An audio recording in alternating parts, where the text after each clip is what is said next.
Sabe aquela história da Hidra, da mitologia grega? Aquela criatura que quando se cortava uma cabeça nasciam duas no lugar?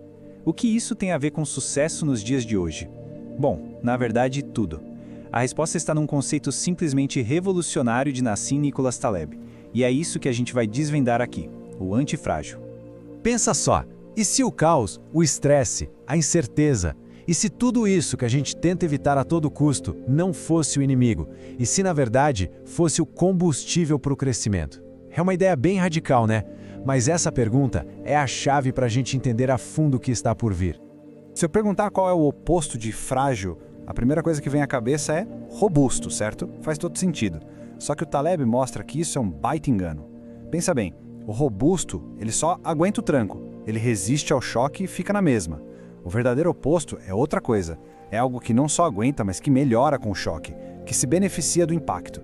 E para essa qualidade, o Taleb teve que criar uma palavra nova, antifrágil. Então, o nosso roteiro aqui é bem direto. Vamos começar entendendo a tríade do Taleb, depois vamos encarar os famosos cisnes negros, em seguida partimos para as ferramentas práticas, a via negativa e a opcionalidade. E vamos fechar com duas ideias poderosíssimas, a importância de arriscar a própria pele e de ver o erro como informação para, finalmente, abraçar o caos. Vamos lá, começando pelo começo. O Taleb nos dá um mapa novo para a gente enxergar o mundo. Ele chama de a tríade. É basicamente um jeito de classificar como qualquer coisa, qualquer sistema, desde um copo de vidro até a economia global, reage ao estresse e à incerteza. E a beleza da tríade é que ela é muito simples e, ao mesmo tempo, poderosa. De um lado, a gente tem o frágil. Pensa na espada de Damocles. Qualquer pressão e pronto, quebra.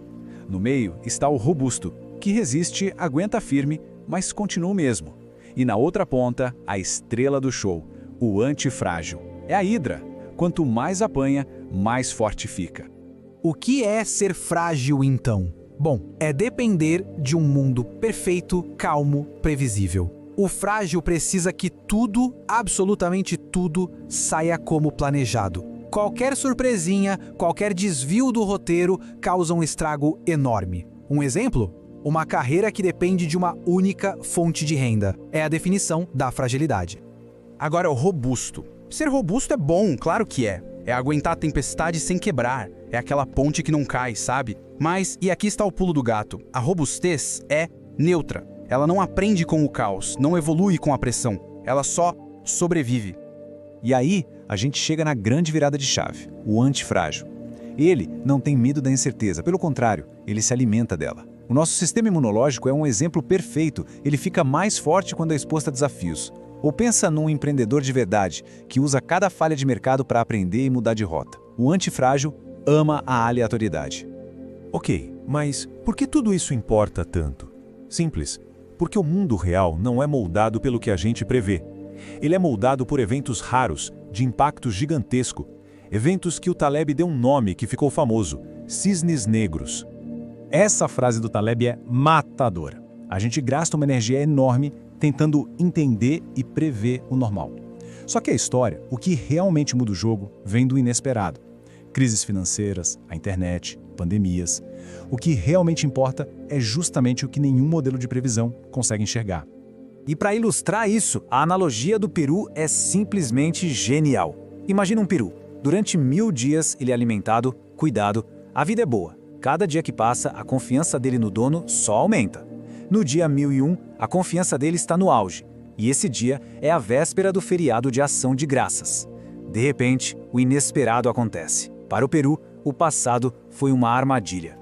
E esse é o grande paradoxo do mundo moderno. A gente tem uma obsessão por estabilidade. A gente tenta eliminar qualquer pequena variação. Só que, ao fazer isso, sem perceber, estamos criando sistemas cada vez mais frágeis. É como ir acumulando uma tensão invisível que uma hora, quando explode, o colapso é catastrófico. Beleza, o mundo é imprevisível. E agora? Como a gente navega nisso? Bom, o Taleb não fica só no diagnóstico. Ele oferece duas ferramentas muito poderosas que não dependem de bola de cristal. A primeira é a via negativa. A ideia é de uma simplicidade genial. Em vez de ficar tentando adivinhar o que fazer para ter sucesso, o foco muda para não fazer o que com certeza leva ao fracasso. Pensa bem, é muito mais fácil saber o que é ruim do que prever o que vai dar certo. É a sabedoria pela subtração tirar maus hábitos, evitar dívidas. Isso é muito mais sólido. A segunda ferramenta é a opcionalidade. A estratégia é se colocar em situações onde a perda possível é pequena, conhecida, limitada. É o chão ali na curva.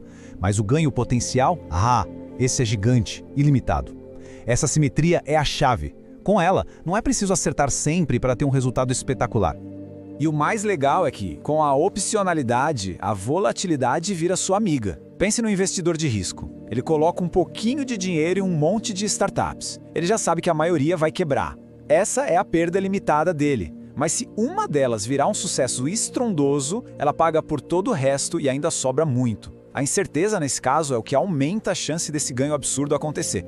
Agora a gente entra num ponto que não é só prático, é ético. É fundamental. Para um sistema ser antifrágil de verdade e justo, as pessoas envolvidas precisam ter o que o Taleb chama de skin in the game, ou seja, arriscar a própria pele. E a regra de ouro, a regra ética principal é essa aqui. Não se pode buscar a própria antifragilidade às custas de tornar os outros mais frágeis. Isso é simplesmente inaceitável. Ter a pele em jogo é o melhor filtro contra charlatões que existe. Quando alguém tem algo a perder de verdade, o conselho fica mais sério, mais responsável. Pense nos especialistas que dão conselhos arriscadíssimos sem sofrer nenhuma consequência se tudo der errado. A responsabilidade real força a aprendizagem e cria sistemas mais robustos e éticos. E para fechar os conceitos centrais, vamos falar de algo que a gente costuma odiar: o erro. A gente precisa mudar completamente nossa relação com o fracasso. Porque num sistema antifrágil, errar não é o problema. O erro é informação valiosíssima. O jeito que um sistema lida com os erros diz tudo sobre ele. Sistemas frágeis, burocráticos, o que eles fazem? Escondem os erros. O resultado? Os problemas vão se acumulando debaixo do tapete até uma falha catastrófica. Já os sistemas antifrágeis, como a aviação, fazem o oposto. Cada pequeno erro é uma oportunidade de ouro para aprender e deixar o sistema inteiro mais forte. Bom, e com isso a gente chega na nossa conclusão. Antifrágil não é só uma palavra legal. É uma estratégia prática para viver e, mais do que isso, para prosperar no mundo que a gente tem que admitir. Nunca vamos conseguir prever por completo. E a mensagem final é essa. A meta não é ser inquebrável, não é construir uma fortaleza para se esconder da realidade. A meta é se tornar o tipo de sistema que o caos, em vez de destruir, só torna mais forte. Então, a reflexão que fica é esta. Onde na própria vida, seja nas finanças, na carreira ou na saúde, existe uma dependência perigosa de que tudo continue como está, onde um choque inesperado seria devastador. E a pergunta mais importante: como é possível introduzir mais opcionalidade e antifragilidade para não apenas sobreviver ao futuro, mas para prosperar com ele?